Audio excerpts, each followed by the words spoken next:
রাস্তা ভালো না রে, খালি সামনে যাচ্ছে।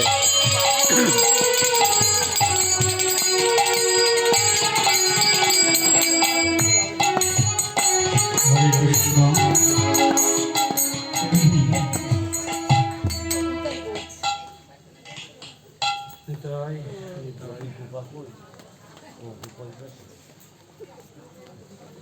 অজানুলম্বিত ভঞ্জ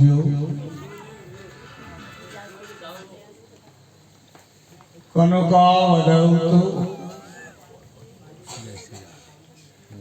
সংকীর্তনৈকপিতরৌ কমলায়তাক্ষৌ বিশ্বম্বরৌ দ্বিজবরৌ যুগধর্মপালৌ বন্দে জগৎ প্রিয়করৌ করুণা অবতার। আজকে করুণা করে করুণাময় করুণাময়ীকে সঙ্গে নিয়ে করুণা বিতরণের জন্য কলিজীবের ভাগ্যাকাশ উদিত হয়েছে। অনাদিত চরিম চিরাত করুণায় অবতীর্ণ কলৌ সমর্পয়ত মন্নত উজ্জ্বল রসন সভক্তি শ্রিয়ং হরি পুরাত সুন্দর দ্যুতি কদম্ব সন্ধিপিত সদা হৃদয় স্কন্দরে স্ফুরত শশী।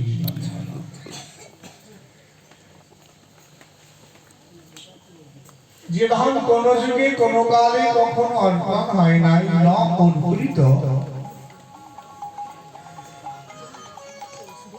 সেই চির অনার্পিত প্রেম ভক্তি বিতরণের জন্য কৃষ্ণ গৌর হয়ে শ্রীধাম নবদ্বীপে অবতীর্ণ হয়েছে।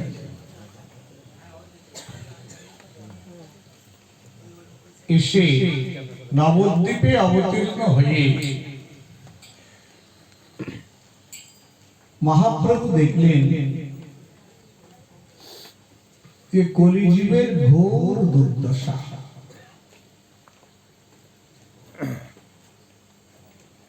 কেন?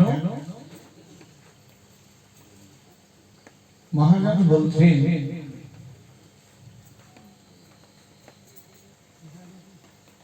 কলি ঘোর তীর গ্রাস হল জগজন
যেন আজ দূরে গেল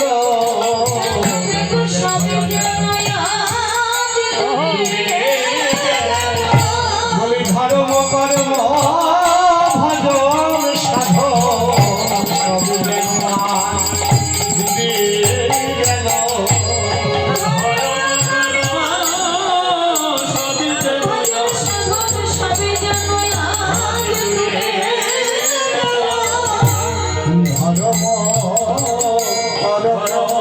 কলি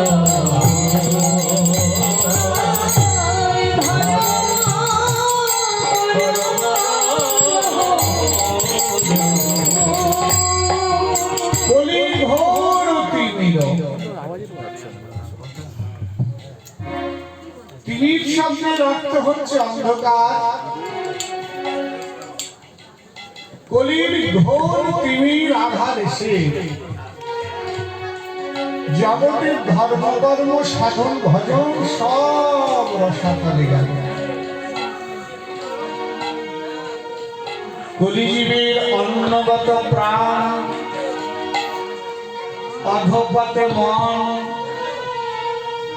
আর কামিনী কাঞ্চনের প্রতি প্রবল আসক্তি।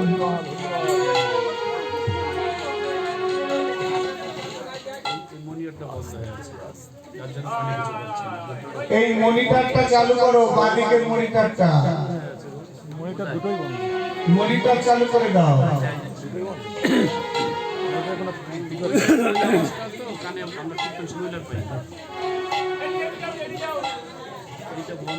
কলিঘোর তিমির গ্রাস হলো জগজন, ধর্ম কর্ম রহিল, ধর্ম কর্ম রসাতলে গেছে।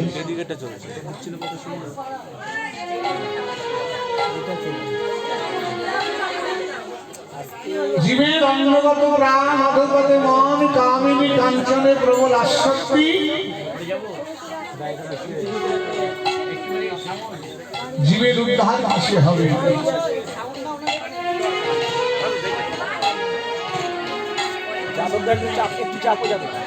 তাই জীবের উদ্ধারের জন্য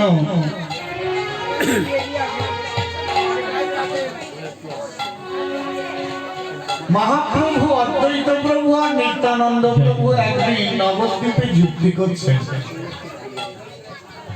তিন প্রভুর বড় দায়, জীবেরও লাগিয়া কাঁদে ধীর নাহি বাঁধে মন। জগতে কত দয়াল এলো, কত দয়াল গেল, কিন্তু এমন দয়াল আর হয় না যে দয়াল জীবের জন্য কাঁদে। পতিত হেরিয়া কাঁদে, কিভাবে কাঁদে? উচ্চেশ্বরে কাঁদে গোলা জীবের লাগিয়া, কৃষ্ণ নাম করাই জীবে, চৈতন্য করাই জীবে কৃষ্ণ নাম দিয়া, কৃষ্ণ নাম দিয়া, চৈতন্য করাই জীবে কৃষ্ণ নাম দিয়া। তাই নিত্যানন্দ প্রভু, অদ্বৈত প্রভু আর মহাপ্রভু তিন প্রভু বৈঠক হয়েছে। জয় শ্রী রাধে। কি করলে কলির জীব উদ্ধার হবে? নাম রূপে কলিযুগে কৃষ্ণ অবতার, কৃষ্ণ অবতার, নাম হইতে হইবে কলিযুগে নিস্তার।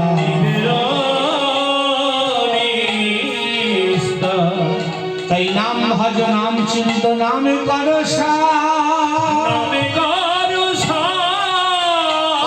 আনন্দ, কৃষ্ণের নাম মহিমায়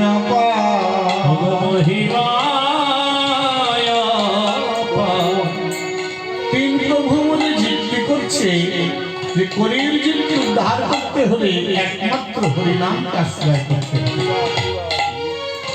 তাই হরিনামকে আশ্রয় করে কলির জীবকে উদ্ধার করতে হবে। কেন নাম জীবকে উদ্ধার করবে? কেন নাম কলিযুগ উচিত সাধন, কলিযুগের সাধনই হরিনাম। নিতাই চাঁদ বললে গৌরহরি হরি, যাদের বদন আছে তারা উচ্চস্বরে নাম করবে, কিন্তু যাদের বদন নাই, যারা কথা বলতে পারে না, তাদের উদ্ধার কেমন করে হবে? তুমি নাম দিয়ে জীবের উদ্ধার করবে, কিন্তু যাদের বদন আছে তারা নয় নাম করবে, কিন্তু যাদের বদন নাই, যারা বদন ধরে কৃষ্ণ বলতে পারে না, তাদের উদ্ধার কিসে হবে? প্রভু বললেন নামাভাসে জীবের মুক্তি। নামের আভাসেও জীবের মুক্তি হতে পারে। তাহলে কি করতে হবে? আজ হইতে করিব মোরা উচ্চ স্বরে নাম সংকীর্তন।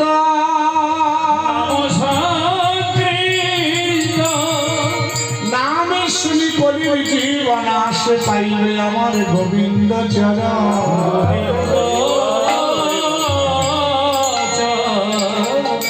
নাম করলেও গোবিন্দ পাবে, নাম শুনলেও গোবিন্দ পাবে।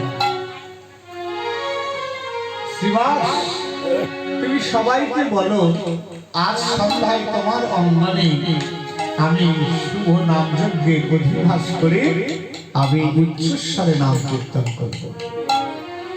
সব ঘরে ঘরে নিমন্ত্রণ করো, সময় আসুক, নাম শ্রবণ করো। এই নামের ধ্বনি বাতাসে যত দূর যাবে জীব উদ্ধার হবে। নিতাই গৌর হরি বল হরি বল। তাই সন্ধ্যাকালে সমস্ত ভক্ত পার্শ্বদকে নিয়ে মহাপ্রভু উচ্চস্বরে হরিনামের নেতৃত্বে কিভাবে মাতলেন?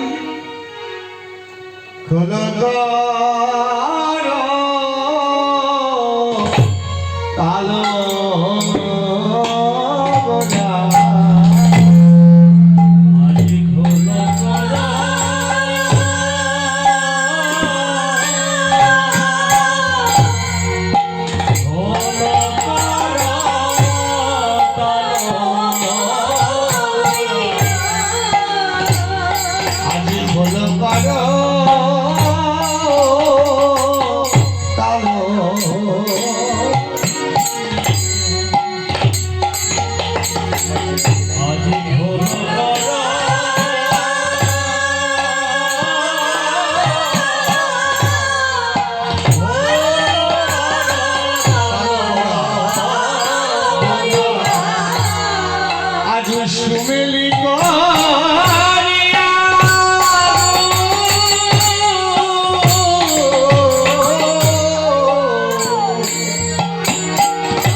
বাজিছে গৌরাঙ্গ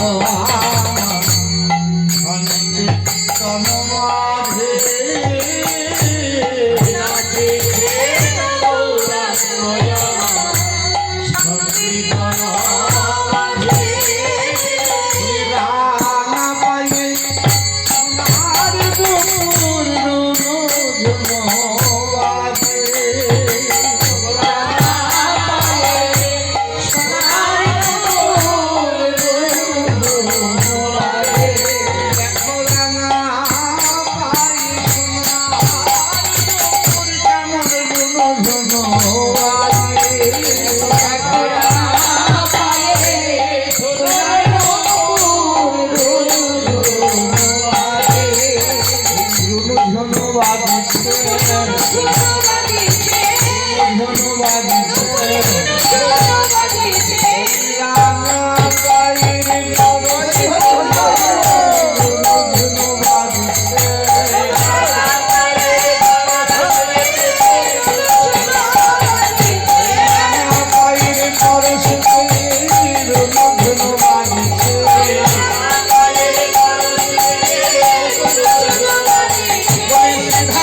দুটি বাহু তুলে নৃত্য করছে,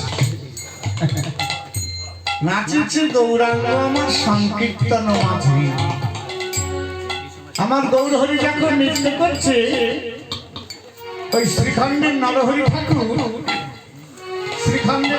ঠাকুর দাদা মুকুন্দ সরকারকে দেখে দেখে বলছে, ও দাদা বলে কি, দেখো দেখো আমার গোরাই নাচে, দেখো দেখো আমার দেখো দেখো দাদা গোরাই নাচে, দেখো দেখো দাদা গোরাই নাচে,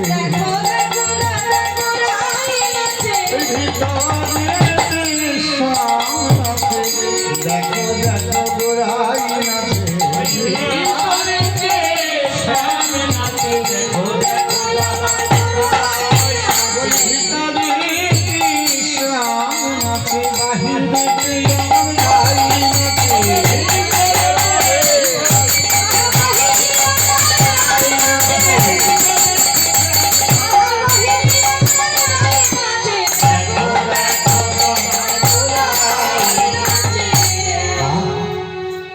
দেখো দেখো গোরাই নাচে।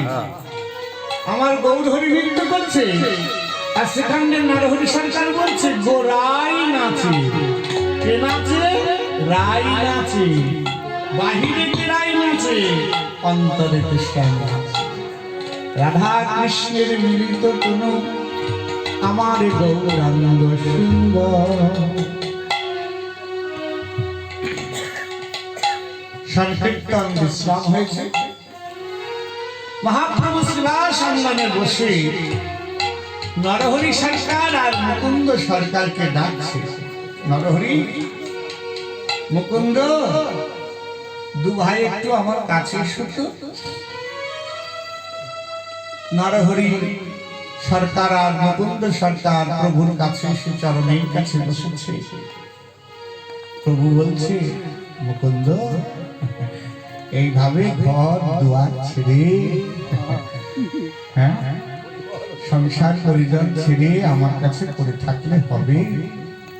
যাও, শ্রীখণ্ডে ফিরে যাও। ফিরে গিয়ে শ্রীখণ্ডের প্রতি কৃষ্ণ নাম দাও।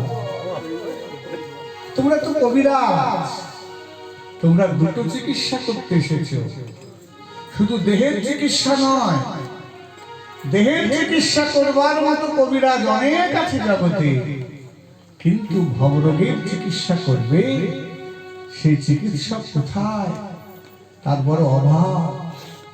কলিজীবের যে ভবরোগ হয়েছে, সংসার সিন্ধুরতি সদুস্তরম মুক্তি তীর্ষকর নারায়ণ ভগবান ভগবত চিন্তা হরি কথা রস নিশি মন মন করেন বংশ ভাবে বিবিধ দুঃখ দবার কলিযুগী সংসারে দুঃখ কষ্টের দাসত্ব করছে, স্ত্রী পুত্রের দাসত্ব করছে, মায়ার দাসত্ব করছে।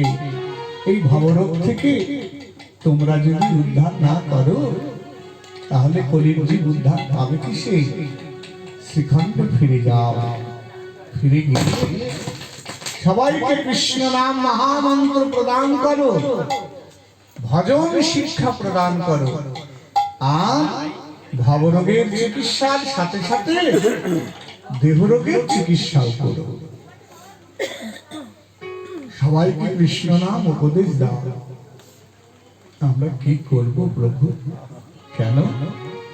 সবাইকে বলবে কৃষ্ণ কৃষ্ণ বলো মুখে, কৃষ্ণ কৃষ্ণ বলো মুখে, তোমরা কৃষ্ণ কৃষ্ণ বলো মুখে, কৃষ্ণ কৃষ্ণ বলো মুখে, ভজরে অন্ধ চরণার বৃন্দ দুষ্করতে মহাবিপদ, ভজরে অন্ধ চরণার বৃন্দ দুষ্টরে মায়ার বিপাকে, আর ভজরে অন্ধ চরণার বৃন্দ দুষ্করে মহাবিপদ, ভজরে অন্ধ চরণার বৃন্দ দুষ্টরে মায়ার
মার খাবে।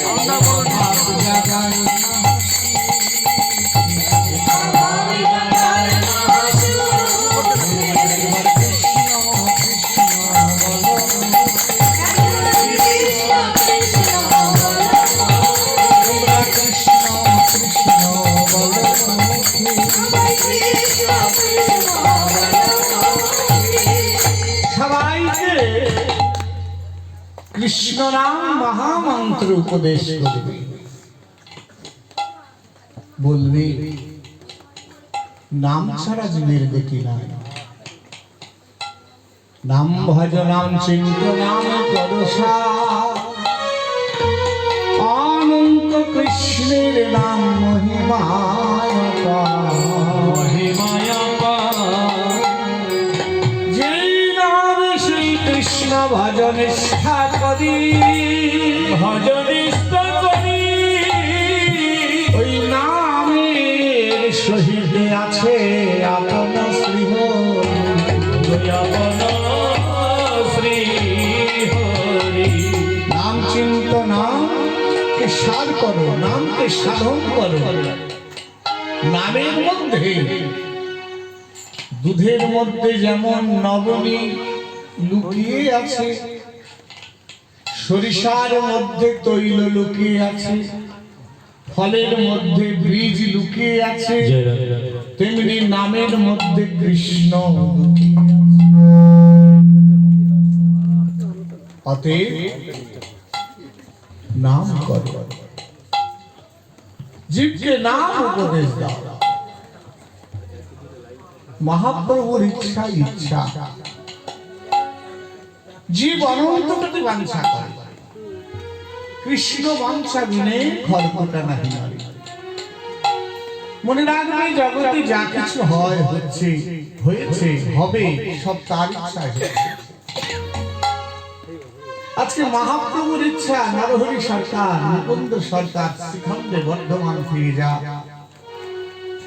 তাই দু ভাই ফিরে আসলো। শোনো, গিয়ে গোপীনাথের সেবা করো, দেহরোগ চিকিৎসা করো, সঙ্গে সঙ্গে জীবের ভবরোগের চিকিৎসাটাও করো। মহাপ্রভুর আজ্ঞাতে শ্রীখণ্ডে নরহরি সরকার, মুকুন্দ সরকার শ্রীখণ্ডে ফিরে এসেছে। ফিরে এসে গোপীনাথের সেবা প্রকট করেছেন। নিত্য গোপীনাথের সেবা করেন। প্রতিদিন সুপ্রভাতে উঠে গোপীনাথের সেবা করেন, তারপরে ভাগবত অধ্যয়ন করেন, তারপরে রুগী দেখেন। দেখতে দেখতে বর্ধমান জেলা সর্বত্র মুকুন্দ সরকারের যশ খ্যাতি ছড়িয়ে পড়েছে। তখন বাংলার নবাব হচ্ছে হুসেন শাহ। হুসেন শাহের বক্ষ পীড়া হয়েছে, নিদারুণ বক্ষ পীড়া, বুক ব্যথা, ব্যাধি। কত রাজবৈদ্য দেখিয়েছে, কিন্তু ওষুধটা সারছে না। মন্ত্রী মশাই বললেন, নবাব, শুনেছি বর্ধমান শ্রীখণ্ডে একজন ভালো কবিরাজ আছে, নাম তার মুকুন্দ সরকার, খুব ভালো চিকিৎসক। একবার দেখালেই রোগ আরোগ্য হয়ে যায়। আপনি একবার তাকে দেখাবেন। বাংলার নবাব হুসেন শাহ বললেন, তাহলে তাকে দোলা করে মালদায় গৌড়ে নিয়ে এসো। বাবা, শুনেছি তিনি কখনো রোগীর বাড়িতে যান না, তার গৃহে গিয়ে চিকিৎসা করতে হয়। তাই তাহলে চলো একদিন আমরা যাই। কিন্তু যাবেন তো নবাব? নবাবের পোশাক পরে, নবাবের বেশ ধরে গেলে হয়তো চিকিৎসা পাবেন না। শুনেছি তিনি শুধু কাঙালিদের চিকিৎসা করেন, দরিদ্র মানুষের চিকিৎসা করেন। সেই মুকুন্দ সরকারের চিকিৎসা পেতে গেলে আপনাকে কাঙাল হয়ে যেতে হবে, দরিদ্র হয়ে যেতে হবে, ফকির হয়ে যেতে হবে। নবাব হুসেন শাহ, বাংলার নবাব, মসনদে বসে আছে গৌড়বঙ্গে। তিনি বললেন, দরকার হলে আমি ফকির বেশ ধরেই যাব। বাংলার নবাব ফকির হয়েছে,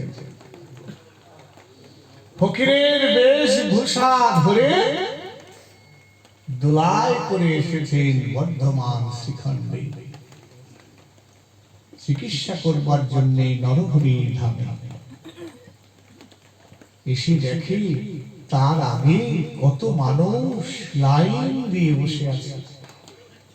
এখনো বেশি ভোর হয়নি, সবে মাত্র পাখি ডাকছে। নরহরি সরকার আর মুকুন্দ সরকার দু ভাই করতাল হাতে নিয়ে মন্দিরের সামনে দাঁড়িয়ে মঙ্গল আরতি করছেন, মহাপ্রভুকে জাগাচ্ছেন। আর এদিকে অগণিত ভক্তবৃন্দ, অগণিত রোগী বসে আছে চিকিৎসার জন্য। নরহরি ঠাকুর কীর্তন করছেন, শুতে আছে গোরা চাঁদ শয়ন ধীরে, শুতে আছে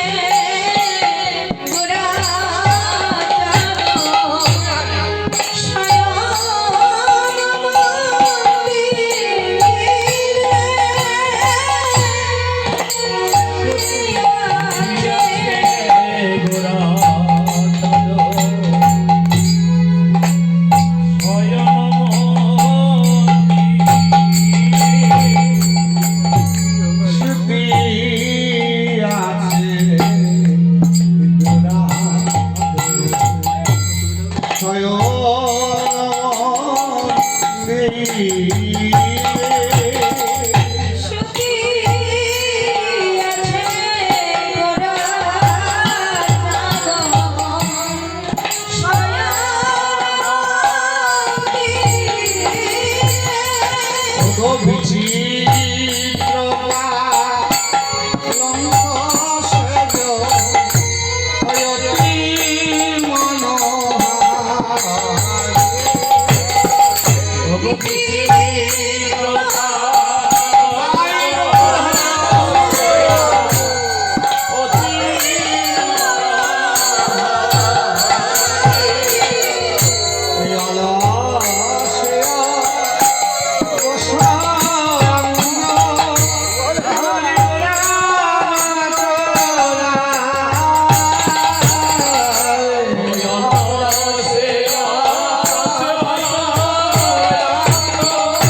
গোরা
সুখে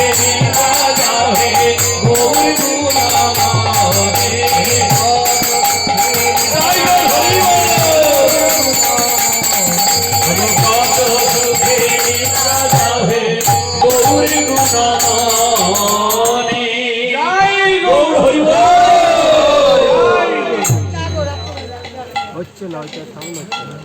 মহাপ্রভুর মঙ্গলারতি হলো। এইবার নরহরি সরকার আর মুকুন্দ সরকার কি করছে? দুবাই ভাগবত পাঠ করছে। ভাগবত পাঠ করে এইবার কি করছেন? আহা, গোপীনাথের বন্দনা করছেন।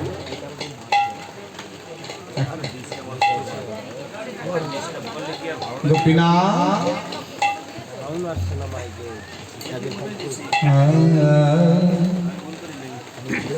গোপীনাথ কৃপা করে রাখনি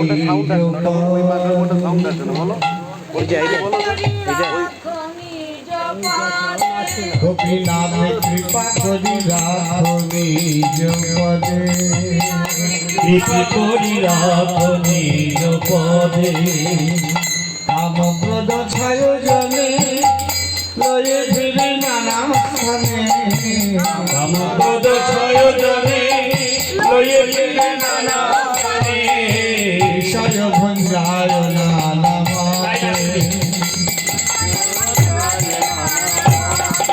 আমায় বিষয় ভঞ্জায় নানা মতে আমার বিষয় ভুঞ্জায় নানা মতে হরি আমায়ার দাস জিপি করে অভিলাষ আরে হইয়া মায়ার দাস করি নানায় অভিলাষ হরি আমায়ার দাস করি নানায় অভিলাষ হইয়া মায়ার দাস করি নানায় অভিলাষ গোবিন্দ শরণ গেল দূরে গোবিন্দ শরণ গেল দূরে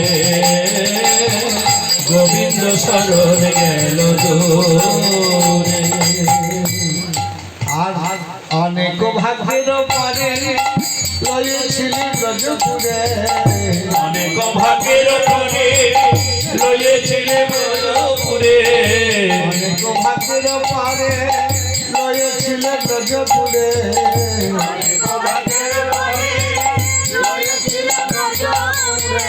কৃপাডোর গলাতে বাঁধিয়া কৃপাডোর গলাতে বাঁধিয়া কৃপাডোর গলাতে বাঁধিয়া কৃপাডোর গলাতে বাঁধিয়া দৈব মায়া বল খাসাইয়া সেই ডোরে দৈব মায়া বলাধিকারী খসাইয়া সেই ডোরে ভবকূপে দিয়েছে নারিয়া ভবকূপে দিয়েছে দাঁড়িয়া ভবকূপে দিয়েছে নারিয়া ভবকূপে দিয়েছে দাঁড়িয়া কোন যদি কৃপা করি এই জনার কেশে ধরি আরে মন যদি কৃপা করি এই জনের কেশে ধরি কোন যদি কৃপা করি এই জনার কেশে ধরি মন যদি কৃপা করি এই জনের কেশে ধরি আমি আতল ব্রজ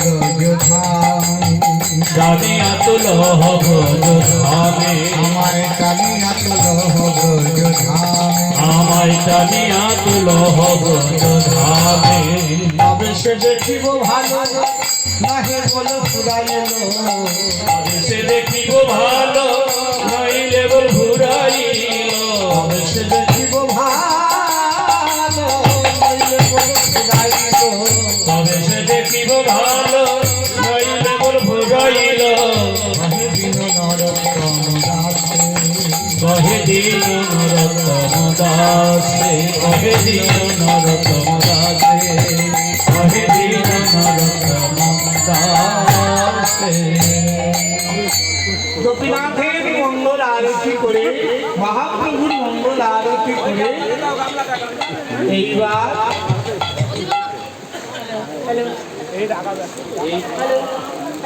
এবার কি করেছেন বলছি কে আছো তোমাদের মধ্যে সব থেকে দরিদ্র কাঙাল ফকির কে আছো গো? সেই দরিদ্র কাঙাল ফকির আগে এসো, তার চিকিৎসা আগে হবে। বাংলার নবাব হোসেন শাহ,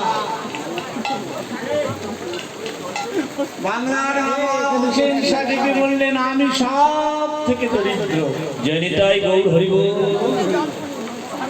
আমি সব থেকে কাঙাল, আমার চিকিৎসাটা আগে করা হোক। নবাব হোসেন শাহ যখন এসে দাঁড়ালেন মুকুন্দ সরকারের সামনে, মুকুন্দ সরকারকে দেখে, মুকুন্দ সরকার দেখে নবাবকে বলছে, তোমাকে তো দেখে ফকির বলে মনে হয় না? বলে মনে হয় কখনো? নবাব যদি ফকির সাজে তাকে কি ফকির বলে মনে হয়? বেশটা নয় নিয়েছে, কিন্তু অঙ্গের বর্ণ, অঙ্গের জ্যোতি সেটা লুকাবে কি করে? বেশ, তোমার কি হয়েছে? বলে বক্ষ পীড়া। বলে তাহলে একটা কাজ করে, তোমার গায়ের জামা খুলে ফেলবো। জামা খুলে ফেলবো? বলে হ্যাঁ হ্যাঁ, চিকিৎসা করবো তো।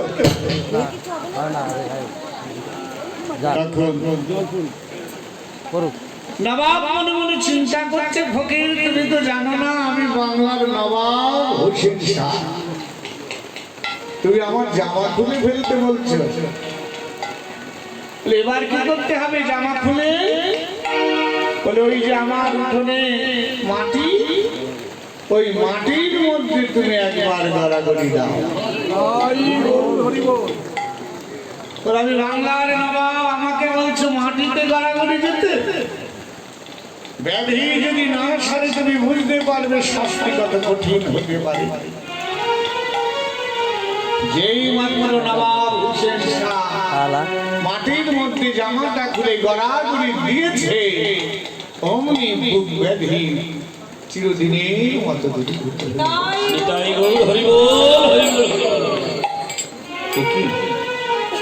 এত বৈদ্য দেখালাম, এত ডাক্তার দেখালাম, কেউ আমার বক্ষ পীড়া নিবারণ করতে পারলো না। আর এই ফকির বললো মাটিতে গড়াগড়ি দিতে, আর তাতে আমার বুক ব্যাধি ভালো হয়ে গেল। ফকির বলছে, ও কবরে, তোমার মাটিতে কি আছে? বলে ওখানে মহাঔষধি দেওয়া আছে। কি ঔষধ যে আমার বুক ব্যথা ভালো হয়ে গেল? মুকুন্দ সরকার আর নরহরি সরকার বলছে, জানো না ওই যে মাটিটা দেখছো, ওই মাটিতে না আমার মেটাই গৌর নেচেছিল, নিতাই গৌর নেচেছিল, মেটাই গৌর নেচেছিল, নিতাই গৌর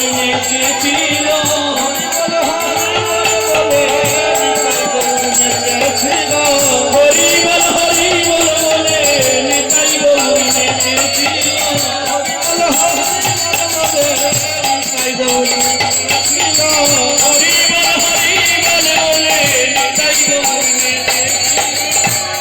ওইখানে আমার নিতাই গৌর যেদিন শ্রীখণ্ডে এসেছিল, সেদিন নিতাই গৌর নৃত্য করেছিল, সেই থেকে চরণ রাজা ছড়িয়ে আছে,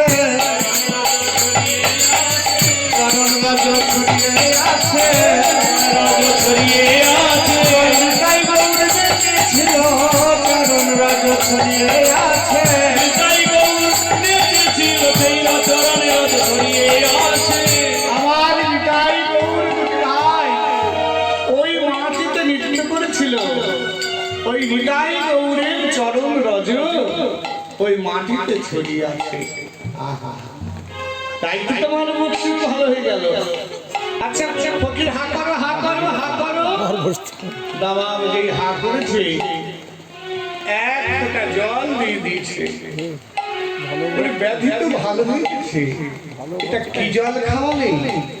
আমার সর্বাঙ্গ আমার সর্বাঙ্গ কেমন যেন হয়ে গেল, কেমন যেন হয়ে গেল, কেমন যেন হয়ে গেল, কেমন যেন হয়ে গেল, প্রেমে অবশ হয়ে গেল, প্রেমে অবশ হয়ে গেল, আমার কেমন কেমন কেমন করে প্রেমে অবশ হয়ে গেল। কেমন কেমন কেমন করে প্রেমে অবশ হয়ে গেল। এত ভালো লাগে নাই গো, এত ভালো লাগে না, আগে আমার এত ভালো লাগে নাই গো। এত ভালো লাগে না, কিসের জল খাওয়াইলে এত ভালো লাগে নাই গো। কিসের ডায়নাকে মারা হইলে এত ভালো লাগে নাই গো। কিসের জল খাওয়াইলে আমার এত ভালো লাগে নাই গো। কিসের জল খাওয়াইলে আমার এত ভালো লাগে। খুলে ডায়নাটা তুলে দাও, এত কথা বললে হয়? তুমি কি খাওয়ালে তোমরে? আমার সর্বাঙ্গ প্রেমে অবশ হয়ে গেল। কি খাইয়েছি জানো? আর কেন খাইয়েছি জানো? রোগ তোমার সেরে গেছে, এই বলে তো এই নয় যে আর হবে না, আবার হতে পারে। যাতে আর না হয় তাই চরণামৃত খাওয়াইলাম, চরণামৃত খাওয়াইলাম, চরণামৃত খাওয়াইলাম, চরণামৃত খাওয়াইলাম, আমার মহাপ্রভুর নিতাই চরণামৃত খাওয়াইলাম, আমার প্রভুর নিতাই চরণামৃত খাওয়াইলাম, আমার নিতাই গৌরের চরণামৃত খাইয়ে দিচ্ছি তোমাকে, আর কোনোদিন রাজি হবে না। যাও। নবাব চিন্তা করলেন আর নয়, এইবার পরিচয়টা দিতেই হয়। এত বড় কবিরাজ এই গ্রামে পড়ে আছে, আমি মালদায় নিয়ে যাব। শোনো কবরে, আমি কে জানো? বলে, কে? বাংলার নবাব হোসেন শাহ। এই প্রত্যন্ত গ্রামে তোমাকে পড়ে থাকতে হবে না, কাল তুমি আমার সঙ্গে দোলাই করে মালদায় যাবে, আমার রাজপ্রাসাদে থাকবে, চিকিৎসা করবে। তুমি নবাব বাংলা, এসো এসো এসো, আমার সাথে এসো। বলে, কেন? তুমি বাংলার নবাব? ওই দেখো আমার মন্দিরে ব্রহ্মাণ্ডের নবাব দাঁড়িয়ে আছে। নিতাই গৌর। তুমি তো বাংলার নবাব, আর আমি ব্রহ্মাণ্ডের নবাবের সেবা করি। নিতাই গৌর। তুমি বললেই আমি তোমার সাথে যাব। যতক্ষণ ব্রহ্মাণ্ড নবাব আমায় অনুমতি না দেবে, রাত্রে মহাপ্রভু স্বপ্ন দিলেন, মুকুন্দ যাও, মালদায় গিয়ে দুস্থ রোগীদের সেবা করো, হরিনাম প্রচার করো, ভক্তি ধর্ম প্রচার করো, বিশুদ্ধ ভক্তি ধর্ম প্রচার করো। শোনো না বাবা, আমি যেতে পারি, তোমার রাজপ্রাসাদে থাকবো না, আমাকে পর্ণ কুঠির তৈরি করে দিতে হবে, সেই পর্ণ কুঠিরে আমি থাকবো, আর চিকিৎসা করবো বিনে পয়সায়। 5 বারি ভিক্ষা করে যা পাবো তা দিয়ে গোপীনাথের ভোগ লাগাবো, তাই প্রসাদ পাবো। তুমি রাজি? নবাব বললেন, তাই হবে। মুকুন্দ সরকারকে নবাব হোসেন শাহ নিয়ে গেলেন গৌর মালদা। পর্ণকুঠির নির্মাণ করে চিকিৎসা করছেন। কত রোগী, কত মানুষের উপকার।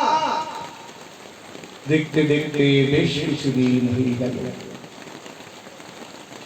একদিন নবাব হোসেন শাহ চিন্তা করলেন, মুকুন্দ সরকারকে এনে কবিরাজকে ব্যবস্থা করে দিলাম, কিন্তু বহুদিন যায়নি, আজ একটু যাব, গিয়ে দেখা করব কবিরাজ কেমন আছে।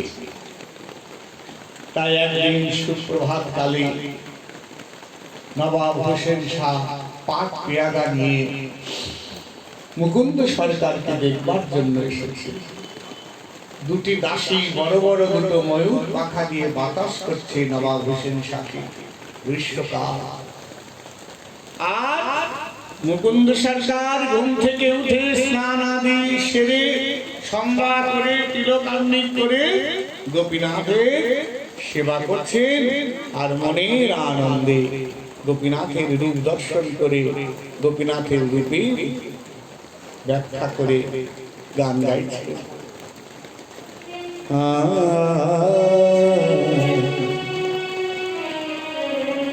আমার বধূ সে বিনোদ, বধূ সে বিনোদ,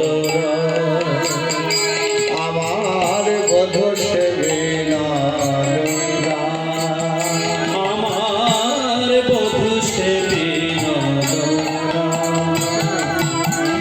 বিনোদ চিকুরে বিনোদ বরিয়া, বিনোদ চিকুরে বিনোদ বলে, আর বিনোদ চিকুরে বিনোদ বরিয়া, বিনোদ চিকুরে বিনোদ বলে, বিনোদ বিনোদ বা বিনোদ বা, বিনোদ বিনোদ বা।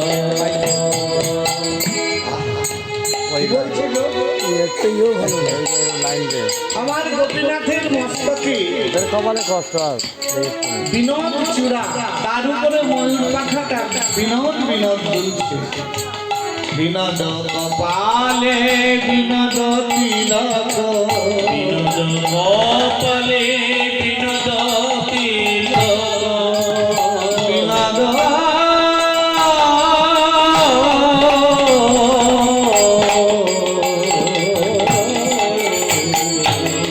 বিনোদ কপালে কপালে, বিনোদ কপালে বিনোদ তিলক, বিনোদ বিনোদ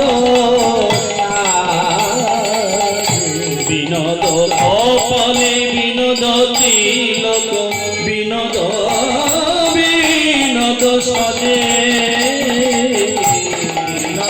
বিনোদ সাজে, বিনোদ বিনোদ সাজে, বিনোদ আধারে বিনোদ মুরলী, বিনোদ ধরে বিনোদ মুরলী, কেমন বিনোদ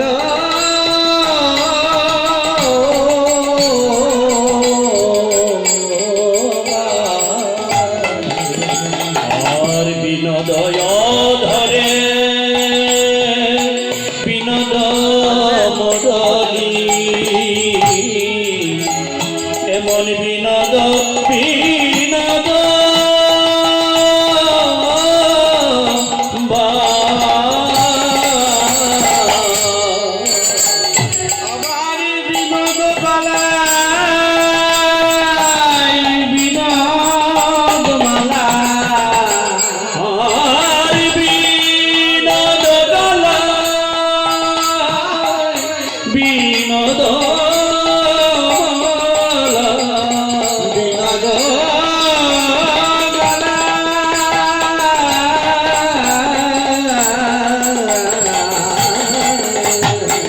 বিনোদ গলায় বিনোদ মালা, বিনোদ গলায় বিনোদ মালা, যেমন বিনোদ বিনোদ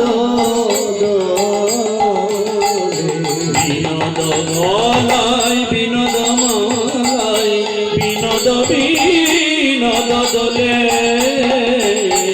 আবার কোন বিনোদিনী যে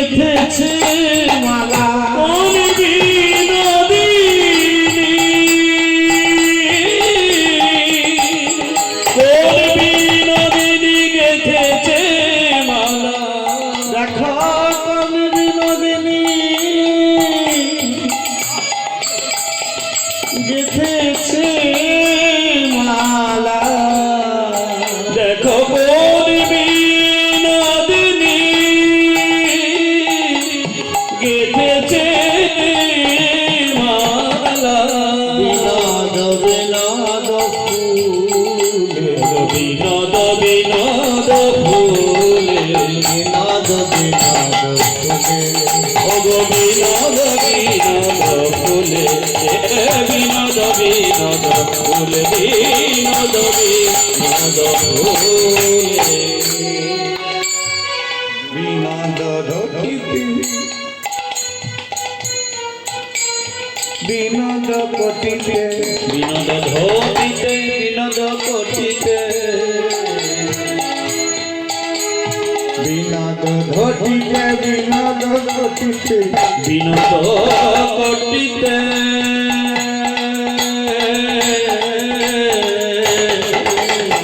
বিনোদ কোটিতে বিনোদ ধরিতে বিনোদ বিনোদ সাজে বিনোদ বিনোদ সাজে আবার বিনোদ চরণে বিনোদ নুপুর বিনোদ চরণে বিনোদ নুপুর বিনোদ চরণে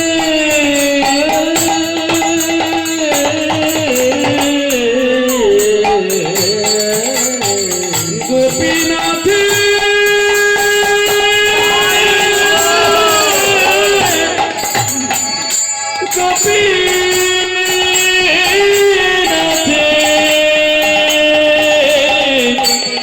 গোপীনাথের বিনোদ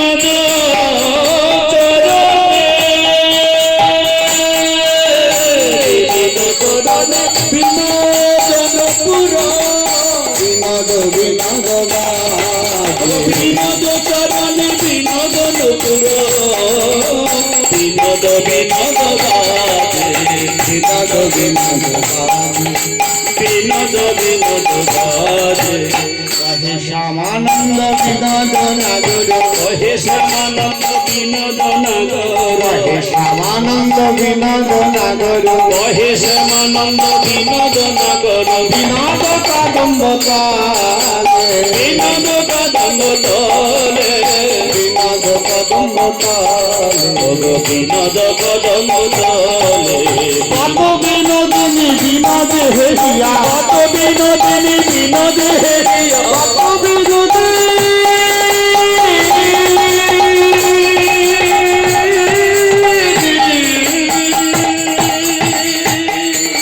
কত বিনোদিনী বিনোদ হেরিয়া বিনোদিনী বিনোদ হেরিয়া কত বিনোদিনী বিনোদ হেরিয়া আলোকে নাচালো ওগো কত বিনোদিনী বিনোদ হেরিয়া কলসি ভাসালো জলে কলসি ভাসালো জলে কলসি ভাসালো জলে কুল কলসি ভাসাইয়ে দিল কুল কলসি ভাসাইয়ে দিল তারা কুল কলসি ভাসাইয়ে দিল তারা কুল কলসি ভাসাইয়ে দিল কুলে গোবিন্দ মেলে না বলে কুল কলসি ভাসাইয়ে দিল কুলে গোবিন্দ মিলে না বলে কুল কলসি ভাসাইয়ে দিল বলে কুলে গোবিন্দ মেলে না বলে কুল কলসি ভাসাইয়ে দিল এই কুলে গোবিন্দ মিলে না বলে কুল কলসি ভাসাইয়ে দিল আমি বা কবে ভাসাইব কুলে কলসি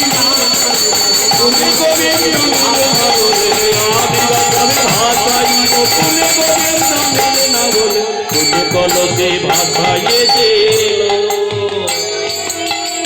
কুলে গোবিন্দ মেলে না শ্যামানন্দ প্রভু বলছেন কত বিনোদিনী বিনোদে হেরিয়া তারা কলসি ভাসালো জল হ্যাঁ রে মহাজনকে প্রশ্ন করেছি সবাই পিতলের কলসি সোনার কলসি ভাসিয়ে দিয়েছে বলে সোনার কলসি পিতলের কলসি নয় গো ওটা কুল কলসি বলে কুল কলসি ভাসিয়ে দিয়েছে বলে কেন বলে কুলে গোবিন্দ মেলে না গোপীনাথের স্তব করছেন এমন সময় নবাব গিয়ে দাঁড়িয়েছেন নবাবকে দেখেই মুকুন্দ সরকার মূর্ছিত হয়ে পড়েছে বলে নবাবকে দেখে মূর্ছিত হলো কেন বলে নবাবকে দেখে নয় ওই যে ময়ূর পাখাটা বাতাস করছিল শত শত ময়ূরের পাখা ওই শত শত ময়ূরের পাখার মধ্যে একটি করে গোপীনাথের বদন দর্শন করেছে। তাই গৌর হরি হরি বল। সাধকের সাধনা যখন সিদ্ধ হয়, সাধক যখন সিদ্ধ পর্যায়ে পৌঁছায়, যাহা যাহা নেত্র পরে তাহা তাহা ইষ্ট স্ফুরে, সেদিকেই সে কৃষ্ণকে দেখতে পায়। তাই প্রত্যেকটা ময়ূর পাখার মধ্যেই যেন গোপীনাথকে দেখেছে, দেখেই মূর্ছিত হয়ে পড়েছে। নবাব বলছে কি কবরেজ মূর্ছিত হয়ে গেছে, জল দিয়ে চৈতন্য হয়েছে। ও কবরেজ, তুমি আমাকে দেখে মূর্ছিত হয়ে পড়লে কেন? মুকুন্দ সরকার ভাবছে যদি বলি আমার কৃষ্ণ প্রেম হয়েছে, মিলেছ নবাব, সে তো বুঝতে পারবে না। তাই বলছে নবাব আমার না মৃগী ব্যাধি আছে, মাঝে মাঝে মৃগী ব্যাধিটা হয়, তাই আমি অমনি করে পড়ে গিয়েছিলাম। নবাব বলছে মৃগী ব্যাধি হয়? যদি মৃগী ব্যাধি হবে তাহলে কৃষ্ণ বলে কাঁদলে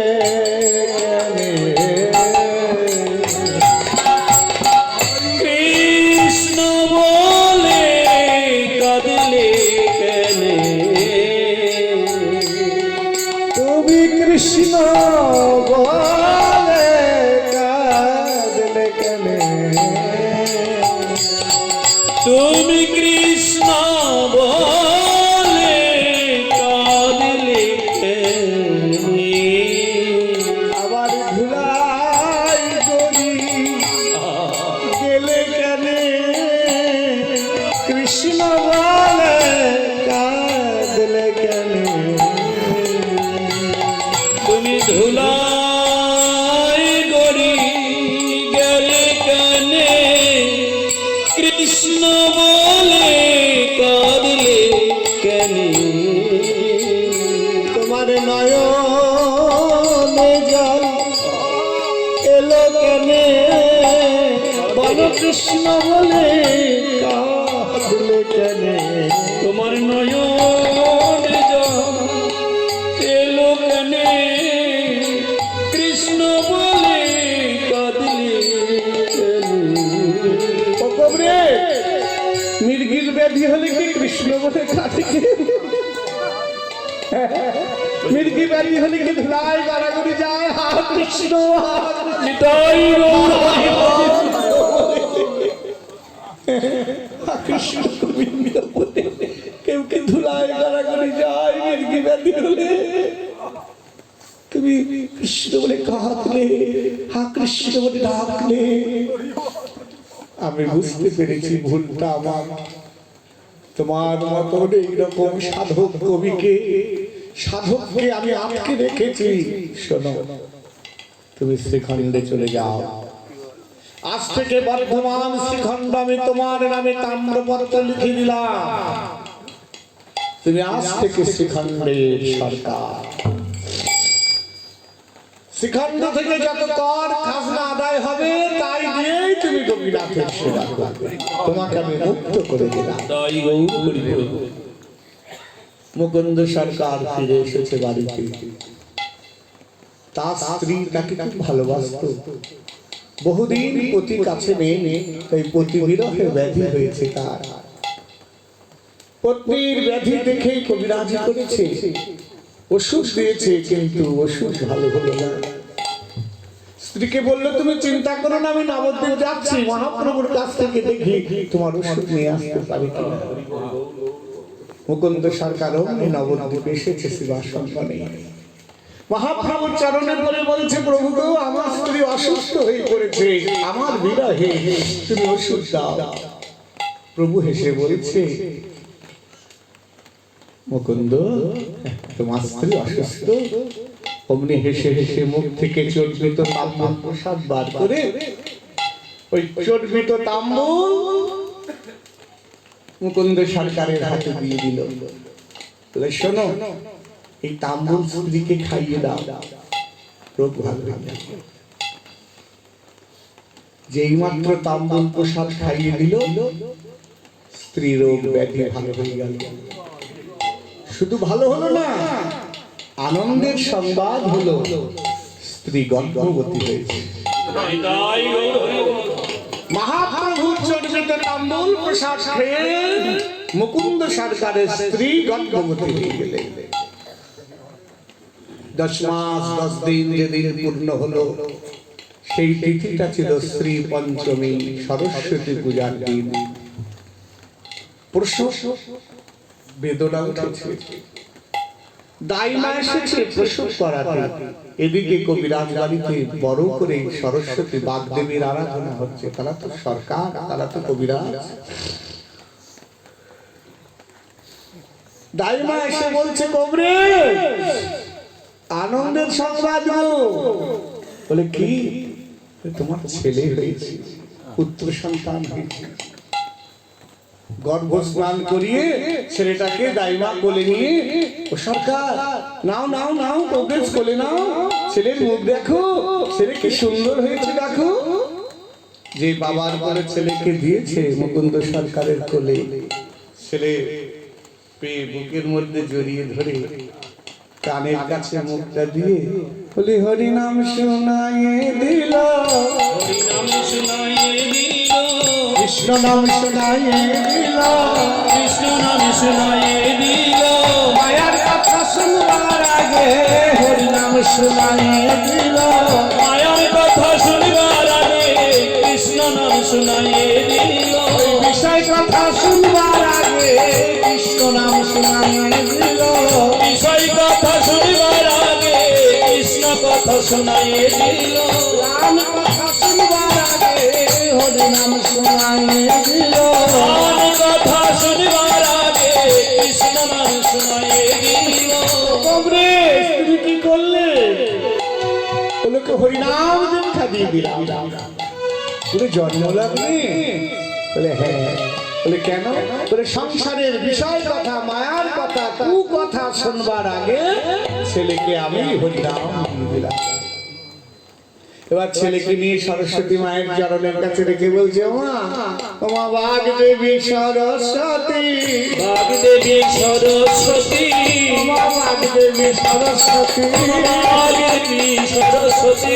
আমার ছেলেকে আশিস করো মা বাগদেবী সরস্বতী, আমার ছেলেকে আশিস করো বাগদেবী সরস্বতী। ছেলে যেন ভাগবত করিতে পারে, ভাগবত করিতে পারে, যেন ভাগবত করিতে পারে, ভাগবত করিতে পারে, হরিনাম করিতে পারে, ভাগবত করিতে পারে, হরিনাম করিতে পারে, ভাগবত করিতে পারে, হরিনাম করিতে পারে, ভাগবত করিতে পারে, হরিনাম করিতে পারে, ভাগবত করিতে পারে, হরিনাম করিতে পারে, যেন ভাগবত করিতে পারে। নারায়ণং নমস্কৃত্য নরং চৈব নরোত্তমং দেবীং সরস্বতী দেশং তত জয় মুদিরায়। সরস্বতী মা, আমার ছেলে যেন ভাগবত করতে পারে, যেন হরিনাম করতে পারে। তোমার কৃপা না হলে তোমার ভাগবত পাঠ করতে পারবে না। হ্যাঁ, ও যেন ভাগবত পাঠ করতে, ওকে আশীর্বাদ করো না। ছেলে হয়েছে আজ 5 দিন। সবাই বলছে, ও কবে ছেলের নাম রাখবে না? হ্যাঁ রাখবো তো। কি নাম রাখবে? আজকের থেকে ওর নাম রাখলাম রঘুনন্দন। চৈতন্য চরিতামৃতের বহু জায়গায় দেখবেন এই রঘুনন্দন নামটি পাবেন। এর নাম রঘুনন্দন। বলে কে এত সৌভাগ্যবান? বলে কে জানো? বলে কে? মহাপ্রভুর সৃষ্ট প্রসাদ খেয়ে যার জন্ম হয়েছে। সে কে? আহা ব্রজের আনন্দ ব্রজের আনন্দ ধরিয়া অঙ্গ, আনন্দ ধরিয়া ব্রজের আনন্দ ধরিয়া অঙ্গ।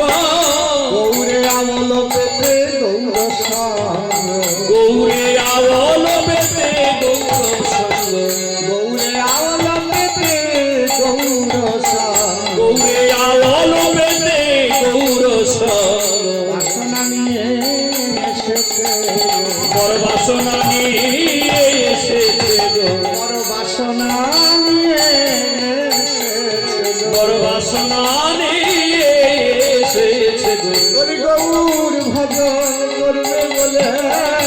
বড় বাসনা নিয়ে এসেছে গো। ওগো গৌর ভজন করবে বলে বড় বাসনা নিয়ে এসেছে। ব্রজের অনঙ্গ, ব্রজের আনন্দ কে গো? সাক্ষাৎ কামদেব মদন। যে কামদেব মদনকে শিব ত্রিনয়নের তেজ দিয়ে ভস্ম করে দিয়েছিল, সেই আনন্দ এসেছিল বৃন্দাবনে মহারাষ্ট্রে। রাজচক্র ঘোরাচ্ছিল মদন, কিন্তু যখন শিব সে গোপী হয়ে রাশে এলো, সব ঢেকেছে, ত্রিনয়ন ঢাকতে পারে না।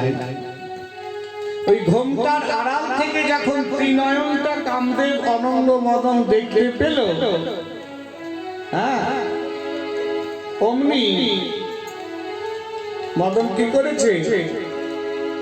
ভয় পেয়ে গেছে। রতি রণে ভঙ্গ দিয়ে মদন পালিয়ে গেল। যেই পালিয়ে যাচ্ছে, রথচক্র রাসচক্র ছেড়ে ললিতা হাতটা ধরেছে। তুমি কে হে? পালিয়ে যাচ্ছ যে? বলে আমি অনঙ্গ। পালিয়ে যাচ্ছ কেন? ছাড়বো না তোমার, রাজকের মতো ছেড়ে দাও। বলে কেন? বলে আর ব্রজে আসবো না হে, আমি আর ব্রজে আসবো না হে, আমি ব্রজে আর আসবো না, ব্রজে আসবো না, বৃন্দাবনে আর আসবো না, ব্রজবাসীকে আর কষ্ট দেব না, ব্রজ গোপীকে কষ্ট দেব না, আর আসবো না। বলে আর আসবে না, বলে না, তোমাকে বিশ্বাস করি না। ললিতা বলছে কামদেব মদন তোমাকে বিশ্বাস করি না। তাহলে বলে যদিও আসি ভুল করে, স্বভাব নিয়ে আর আসবো না, স্বভাব নিয়ে আর আসবো না, স্বভাব প্রতির বাইরে রেখে আসবো, স্বভাব নিয়ে আর আসবো না।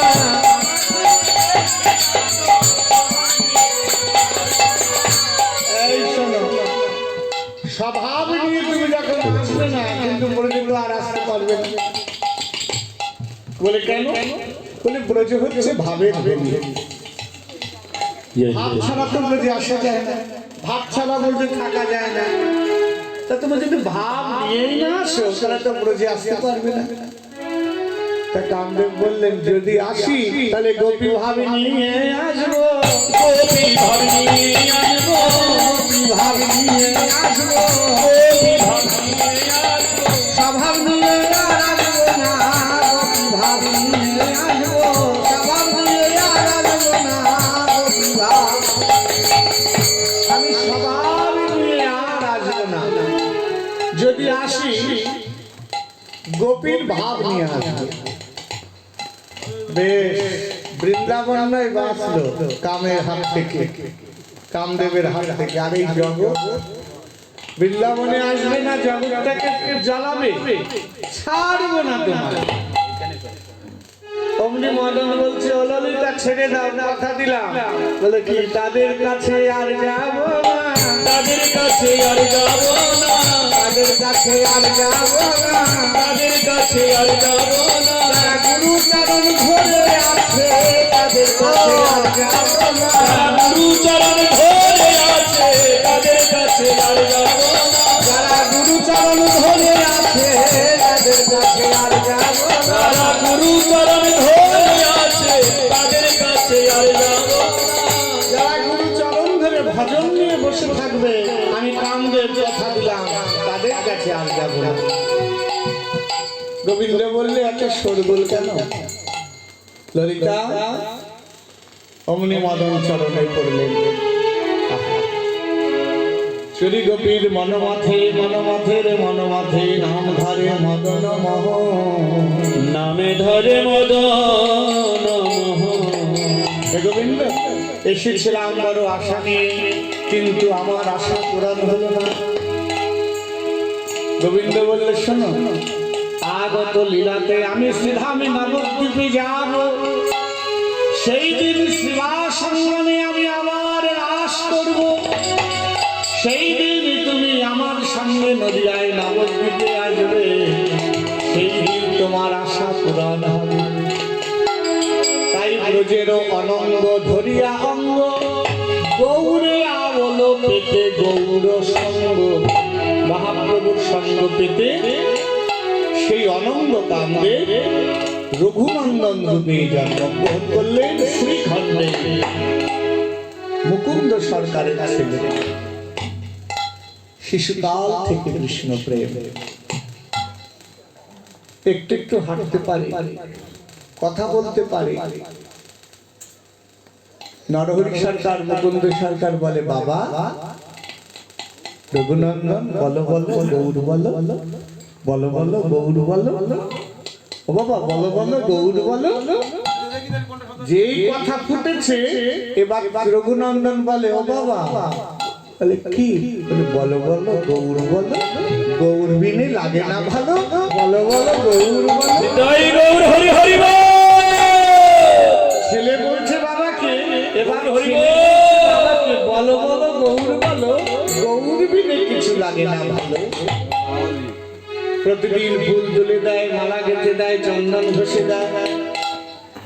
আর সুপ্রভাতে উঠে বাবার কাছে বসে বসে ভাগবত পাঠ করে। একদিন শীতকাল, মুকুন্দ সরকার বলছে, রঘুনন্দন এখন ঠান্ডা, এখন কি ভাগবত শুনবি বাবা? মার কাছে গিয়ে শুয়ে থাক, তোর এখনো সময় হয়নি, পরে শুনবি।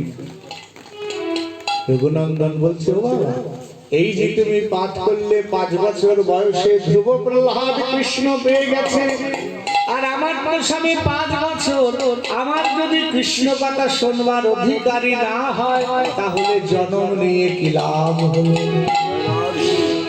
অমনি ছেলেকে বুকের মাঝে জড়িয়ে ধরে বলে, বলে রঘুনন্দন রে, তোর কৃষ্ণ কথা শোনার সময় হয়েছে। একদিন মুকুন্দ সরকার সকালবেলায় উঠে গোপীনাথের সেবা করছেন। সবে একটা তুলসী গোপীনাথের চরণে দিয়েছে, আরেকটা তুলসী দেবে। এমন সময় একটা ছেলে কাঁদতে কাঁদতে এসে বলছে, কবরে ও কবরে, আমার বাবার খুব শরীরটা খারাপ, বাবা মনে হয় প্রাণে বাঁচবে না, তুমি শিগগির করে চলো, আমার বাবাকে বাঁচাও।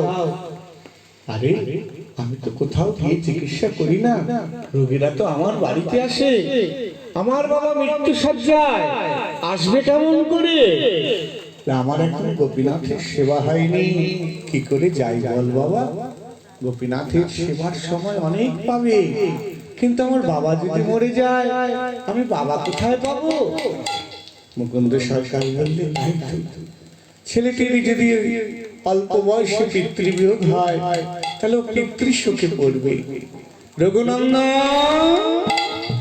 রঘুনন্দন বাবা, তুমি আমায় ডাকছো? হ্যাঁ বাবা, শোন, আমার পরে তোকেই তো সেবার ভার নিতে হবে, তুই আজকে গোপীনাথের সেবা কর। হ্যাঁ, মা নাড়ু করেছে, নাড়ু দিয়ে গোপীনাথের ভোগটা লাগিয়ে দে, আমি এই ছেলেটা চিকিৎসা করে আমি এক্ষুনি ফিরে আসবো। ও বাবা, আমি গোপীনাথের সেবা করব? বলে হ্যাঁ। বলে আমি কি মন্ত্র জানি? মুকুন্দ সরকার বলছে, শোন, লাগবে না তোর মন্ত্র তন্ত্র, লাগবে না তোর মন্ত্র তন্ত্র, লাগবে না তোর মন্ত্র তন্ত্র, লাগবে না তোর মন্ত্র তন্ত্র। বলি যদি থাকে শুদ্ধ মন্ত্র, লাগবে না তোর মন্ত্র তন্ত্র, যদি থাকে শুদ্ধ মন্ত্র, লাগবে না তোর মন্ত্র যদি শুদ্ধ মন থাকে তাহলে ভগবানকে সেবা দিতে আমার মন্ত্র লাগে না। বিনা মন্ত্রে গোবিন্দ তুমি নাও, ভগবান খায়।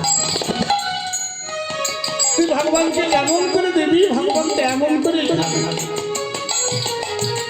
সরকার চলে গেলে ছোট্ট রঘুনন্দন 5 বছর বয়স এসে বলছে, ও মা নারুদা, বলে কি করবি? বলে গোপীনাথের ভোগ লাগাবো। তুই লাগাবি? বাবা কোথায়? বলে বাবা চিকিৎসা করতে চলে গেছে। হ্যাঁ, তোর বাবা চিকিৎসা করতে চলে গেছে, আপনাকে বলে গেছে ভোগ লাগাতে? বলে হ্যাঁ। তুই পারবি? বাবা বলেছে তো। তাই বেশ। নারুর থালা নিয়ে, ও তো 5 বছরের শিশু, ও তো কিছুই জানে না, কিছুই বোঝে না। মন্দিরে গিয়ে ওই গোপীনাথের যে বিগ্রহ, ওই বিগ্রহের সামনে থালাটা ধরে বলছে, গোপীনাথ, ও গোপীনাথ, বাবা চিকিৎসা করতে চলে গিয়েছে রোগী দেখতে, আমাকে বলেছে তোমার সেবা দিতে, তাই নাড়ু এনেছি, নাও নাড়ু খাও। বলে এইভাবে বললে কি গোপীনাথ নাড়ু খায়? আর ওইভাবে কি নাড়ু খায় গো? অবোধ শিশু, কিছুই বোঝে না। বলছে খাও ও গোপীনাথ, নাড়ু খাও। ও বুঝেছি, তুমি তো লাজুক, কারো সামনে খাও না। বাবাকে দেখেছি ভোগ লাগালে মন্দিরের দরজা বন্ধ করে দেয়, দরজা তো খোলা, তাই মনে হয় খাচ্ছে না। তাড়াতাড়ি করে দরজাটা বন্ধ করে দিয়ে রঘুনন্দন বলছে, এবার তো খাবে। গোপীনাথ, গোপীনাথ নাড়ু খায়, গোপীনাথ নাড়ু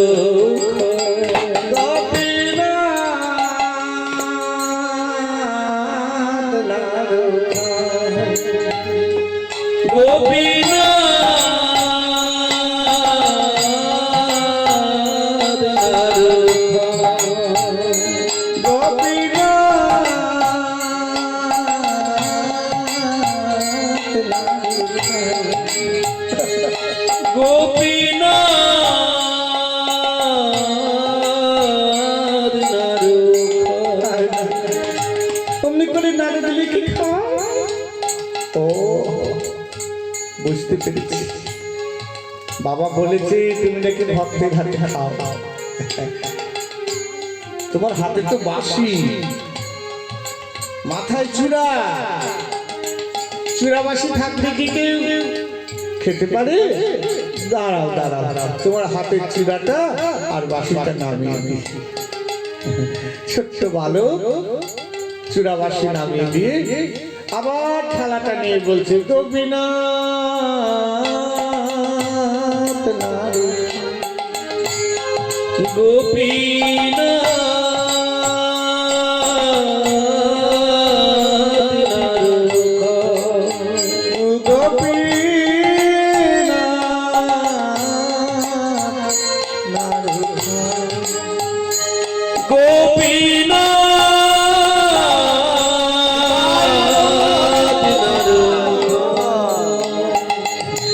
গোপীনাথ নাড়ু খায় না।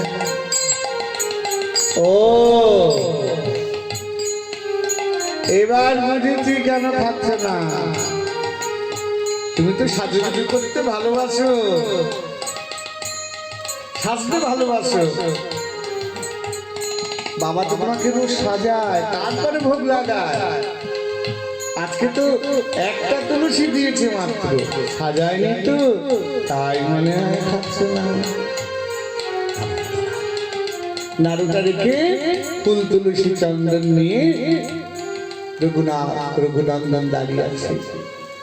ভালো, কিন্তু মনে মনে ভাবছে, ও গোপীনাথ, শুনেছি তুমি নাকি জগৎ সাজাও, এ বিশ্ব জগৎকে তুমি সাজিয়েছ, আচ্ছা আমি তোমাকে কেমন করে সাজাবো? যে বিশ্ব জগৎকে সাজায় তাকে কি সাজানো যায়? তবে হ্যাঁ, সাজাতে বড় বাসনা। সাজাবো তোমাদের মন সাজেতে বড় আশা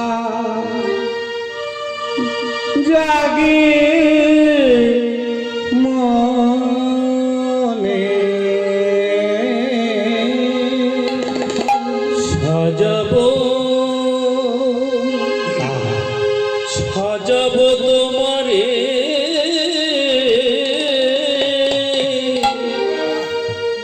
মোহন সাজে বড় আশা জাগে মনে।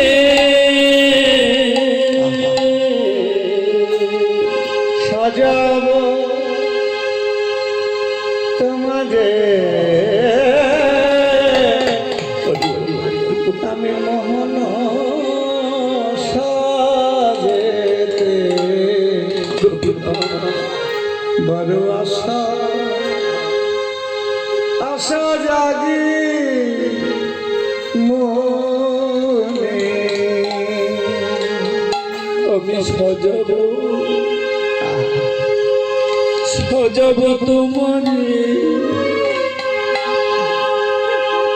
মোহন সাজে বড় আশা ছিল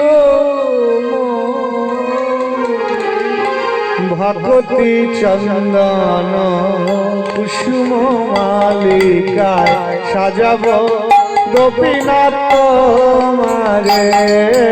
হরি ভগতি চন্দন কুসুম মালিকা সাজাবো গোপীনাথ আমি ভগতি চন্দনে কুসুম মালিকায় সাজাবো গোপীনাথ তোমারে। হরি ভগতি চন্দন কুসুম মালিকা সাজাবো গোপীনাথ এই বলে গোপীনাথকে পুষ্প চন্দনে সাজিয়ে দিয়েছে। সাজিয়ে কাজিয়ে এবার বলছো গোপীনাথ সাজ হলো, মন্দির বন্ধ, চূড়াবাসী নামিয়ে দিয়েছি, এবার তো নাড়ু খাবে। আবার নাড়ুর থালাটা মুখের কাছে ধরে বলছে গোপীনাথ নাড়ু খা। গোপীনাথ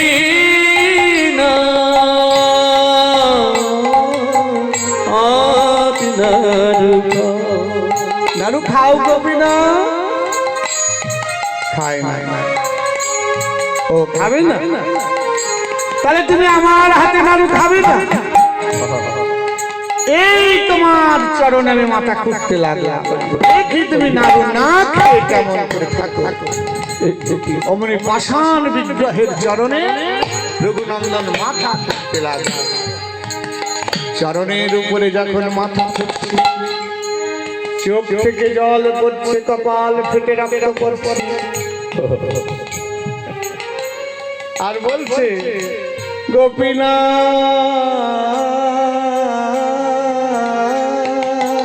নাড়ু খা। গোপীনাথ নাড়ু খাও গোপীনাথ নাড়ু খাও।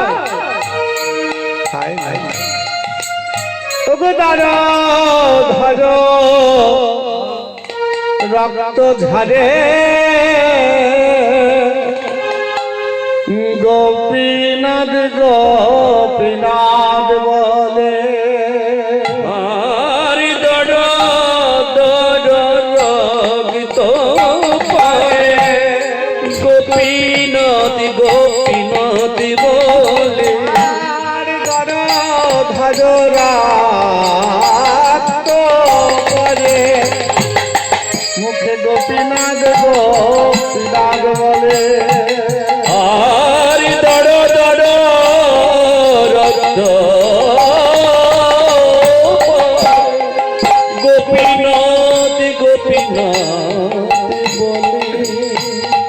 চরণ ভেসে গেল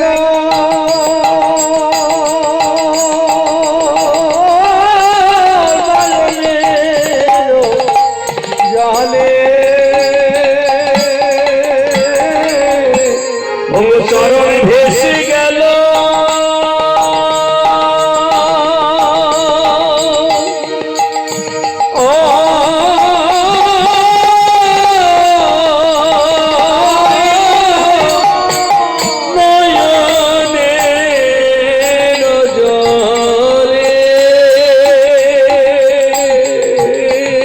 চরণ ভেসে গেল নয়নের জলে চরণ ভেসে গেল নয়নের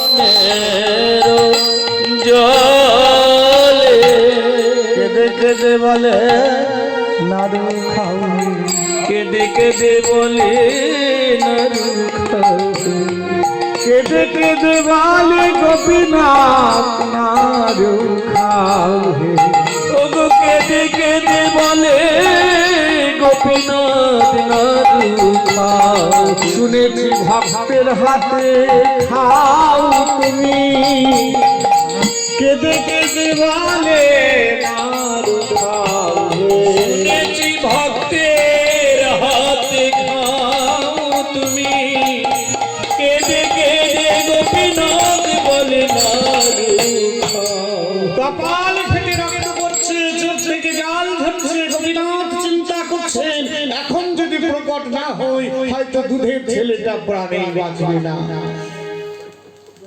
ছোট্ট ছেলে প্রাণেই বাঁচবে না অমনি পাষাণ বিগ্রহ মুহূর্তের মধ্যে চিন্ময় হয়ে গেছে দুটো চিন্ময় হাত বের হয়ে কে যেন বলছে রঘুনন্দন নারুদে রঘুনন্দন নারদে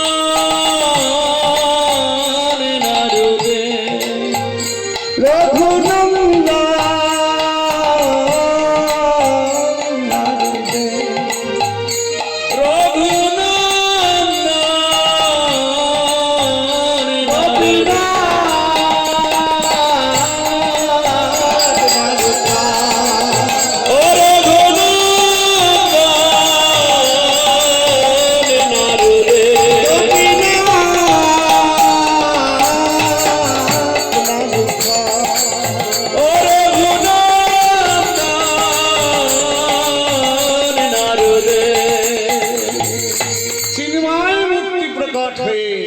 গোপীনাথ নাড়ু খাচ্ছে একটা আছে বাকি সব খেয়ে ফেলছে ও গোপীনাথ তোমার বুঝি বেশি আছে খিদে পেয়েছে সব নাড়ু খেয়ে ফেলছো যে গোপীনাথ বলছে কেন খাচ্ছে জানিস কেন বলে তোর মতো আমায় কেউ ডাকে না তোর মতো আমায় কেউ ডাকে না তোর মতো আমায় কেউ ডাকে না তোর মতো আমায় কেউ ডাকে না বলি মন্ত্রতন্ত্রে সবাই ডাকে তোর মতো আমায় কেউ ডাকে না মন্ত্রতন্ত্রে সবাই ডাকে তোর মতো আমায় কেউ ডাকে না মন্ত্রতন্ত্র দিয়ে ভোগ লাগিয়ে সবাই আমাকে ডাকে কিন্তু তোর মতো চোখের জলে ভাসি কেউ আমাকে ডাকে না রে ও গোপীনাথ বাবা ভোগ দিলে তো প্রসাদ থাকে তুই প্রসাদ খাবি এত বলি রঘুনন্দনের বদন খানা ধরে অমনি স্বয়ং গোপীনাথ রঘুনন্দনকে নাড়ু খাইয়ে দিল নিতাই গৌর হরিব নাড়ু খা যেই না নাড়ু খাইয়ে দিল গোপীনাথের হাতে নাড়ু খেয়ে রঘুনন্দন বলছে জীবনে কত নাড়ু খেয়েছে কিন্তু এমন স্বাদ কোনোদিন পাইনি এমন স্বাদ কোনোদিন পাইনি শোন এবার আমি যাই আবার বিগ্রহ হয়ে গেল। গোপীনাথ বিগ্রহ হয়ে গেছে। যেই দরজা খুলে বের হয়েছে, মা বলছে রঘুনন্দন প্রসাদ দেবা। ও মা, প্রসাদ সব থেকে দেব। আজ গোপীনাথ সব নাড়ু খেয়ে ফেলেছে। হায় রে, 5 বছরের ছেলে মিথ্যে কথা বলতে শিখেছে। নাড়ুর লোভ সামলাতে না পেরে সব নাড়ুগুলো মন্দিরে বসে বসে চুপি চুপি খেয়ে এখন কিনা বলছি গোপীনাথ নাড়ু খেয়ে ফেলেছে। শোন, বাবা বকবে, এক্ষুনি বাবা ফিরে আসবে। প্রসাদ না দিলে বাবা রাগ করবে। ঘরে নাড়ু আছে, থালায় নাড়ু দিয়ে তুলসী দিয়ে রাখ। সময় হলো না, কবরে চলে এসেছে। মুকুন্দ সরকার এসেই বলছে রঘুনন্দন ভোগ লাগিয়েছে, প্রসাদ দাও। ও বাবা, বাবা গো, আজ না গোপীনাথ সব নাড়ু খেয়ে ফেলেছে। ছেলে আমার মিথ্যে বলতে শিখেছে গো। সারা জীবন ভোগ লাগাই, কোনোদিনও আমার নাড়ু গোপীনাথ খায় না। আর আজকে একদিন ওকে বলেছে একটু সেবা দে, আজকে বলছি সব নাড়ু গোপীনাথ খেয়ে দিয়েছে। আহারে, নাড়ুর লোভ সামলাতে পারে না তো ছোট বাচ্চা। বাবা খেয়েছিস খেয়েছিস, মিথ্যে বলতে নেই। গোপীনাথের নামে কথা বলতে নেই। না বাবা না, গোপীনাথ সব নাড়ু খেয়ে ফেলেছে। আবার মিথ্যে কথা?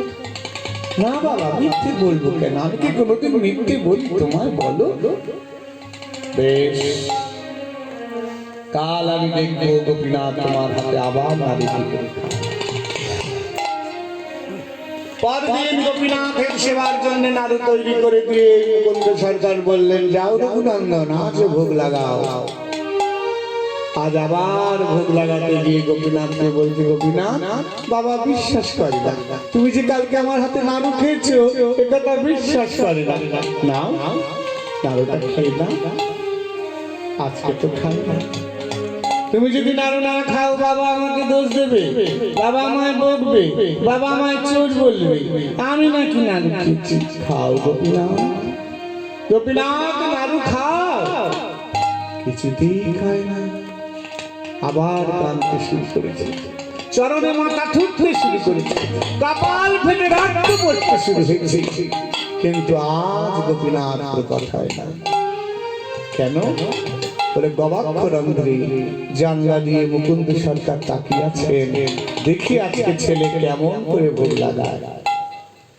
কিছুতেই যখন খায় না, অমনি বলছে তুমি নাড়ু খাবে না, বাবা আমায় বলবে, তাহলে প্রাণ আর রাখবো না, এই তোমার সামনে আমি প্রাণ ত্যাগ করবো। এই বলে গোপীনাথের গলার যে উত্তরীয়টা ছিল, উত্তরীয়টা খুলে নিয়ে নিজের গলার উত্তরীয় ফাঁস দিয়ে বলছে, গোপীনাথ এই প্রাণ দিলাম তোমার।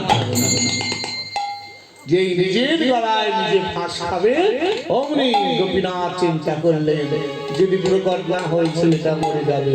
অমনি বিগ্রহ চিন্ময় হয়ে রঘুনন্দনের হাত দুটো ধরে বললেন, রঘুনন্দন নাড়ু দে, রঘুনন্দন নাড়ু দে, রঘুনন্দন নাড়ু দে, গোপীনাথ নাড়ু খা,